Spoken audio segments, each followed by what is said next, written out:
उजाला live, खबरों का उजाला। Channel को लाइक और सब्सक्राइब करें और हमारी सारी महत्वपूर्ण खबरों को अपने मोबाइल पर पाएं। संडे स्पेशल में हम जरा याद करो कुर्बानी की बात करेंगे।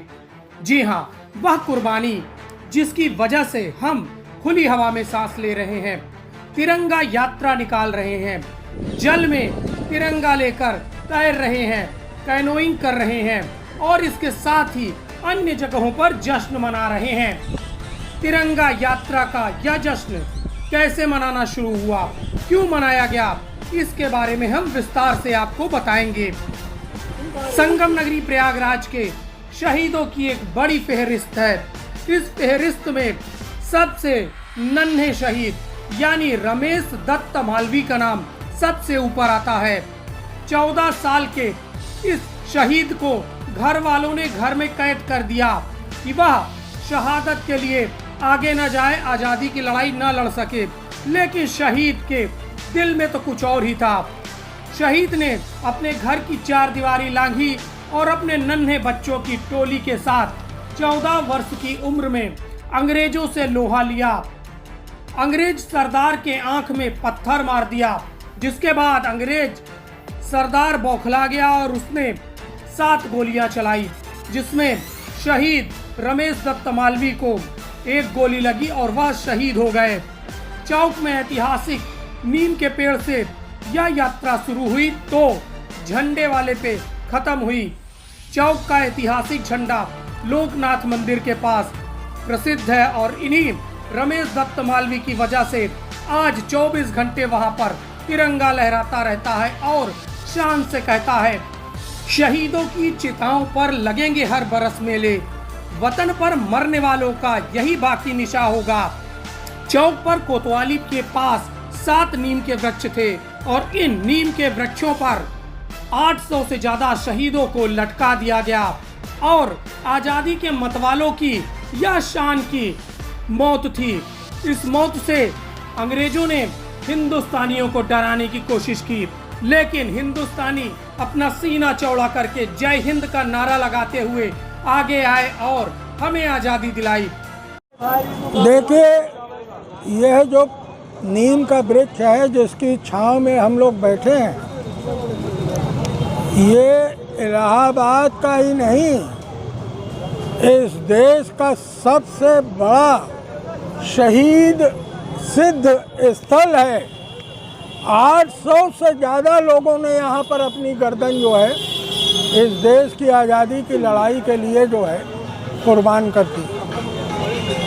क्या अत्याचार का दौर था कि 800 लोग महीनों यहाँ पर अंग्रेज़ों के द्वारा रोज़ पकड़ के लाए जाते थे और लटकाए जाते थे। कि इसी नीम का 7 पेड़ था, ये लोकनाथ चौराहे से लेके और कोतवाली के बीच में।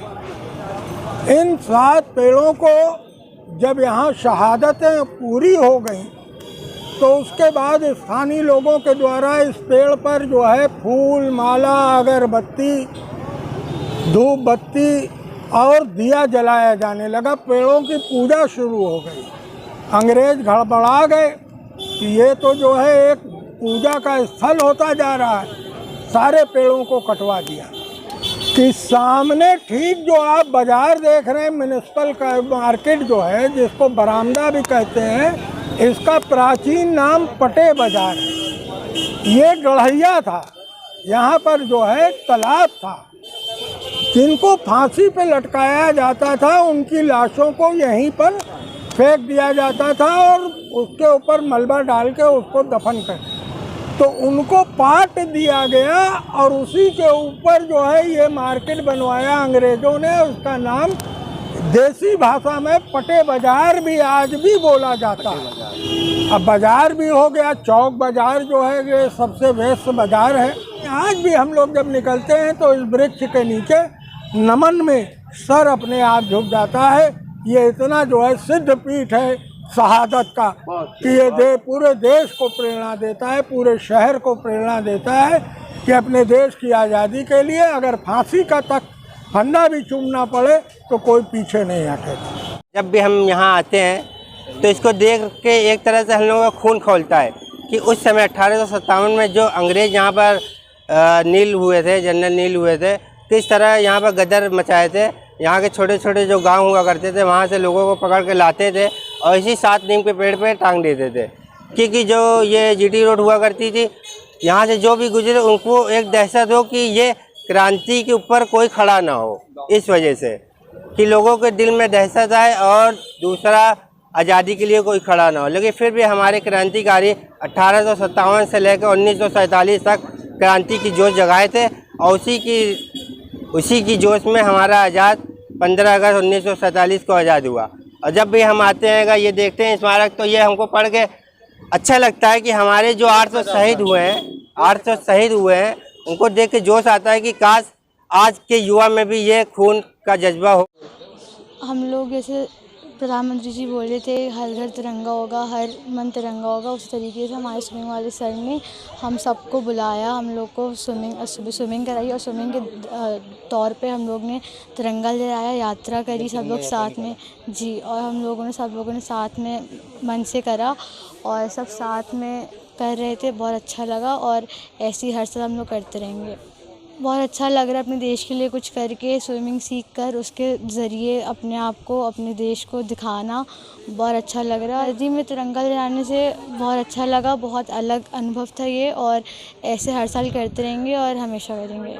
आज तिरंगा यात्रा प्रधानमंत्री श्री नरेंद्र मोदी जी के आह्वान पर मेरा माटी मेरा देश और अमृत कलश यात्रा के साथ साथ ये तिरंगा यात्रा इसलिए निकाली गई है क्योंकि सबसे पहले भारत हमारा जो है राष्ट्रीय गौरव, उसका प्रतीक चिन्ह है तिरंगा झंडा, जिसे आन बान शान जैसे कहते हैं। हमारे पूर्वजों ने इसके लिए बहुत बलिदान दिया है, तब आज हम स्वतंत्र भारत में यहाँ पर हैं। और हमें सबसे ज़्यादा गर्व की बात है कि स्वतंत्र भारत का प्रधानमंत्री श्री नरेंद्र मोदी जी ने ये आह्वान किया है कि हमारा माटी हमारा देश है, इसलिए हम बढ़ चढ़ करके इसमें हिस्सा लेना चाहिए और उनके आह्वान पर अक्षरांशा यह करना चाहिए कि हमारे हर घर में तिरंगा जो है फहराना चाहिए। मैं यहाँ पर यही संदेश देना चाहता हूँ। यहाँ पर हमारे क्लब के द्वारा नवजीवन तैराकी क्लब और Allahabad kayaking canoeing welfare association की ओर से हम सभी लोगों से आह्वान करते हैं कि अपने घर में तिरंगा ज़रूर फहराएं और हमारे अपने राष्ट्र के लिए ही जीना है और राष्ट्र के लिए मरना है। जय हिंद, जय भारत। आज़ादी के अमर बलिदानियों को उजाला लाइव टीम का सलाम।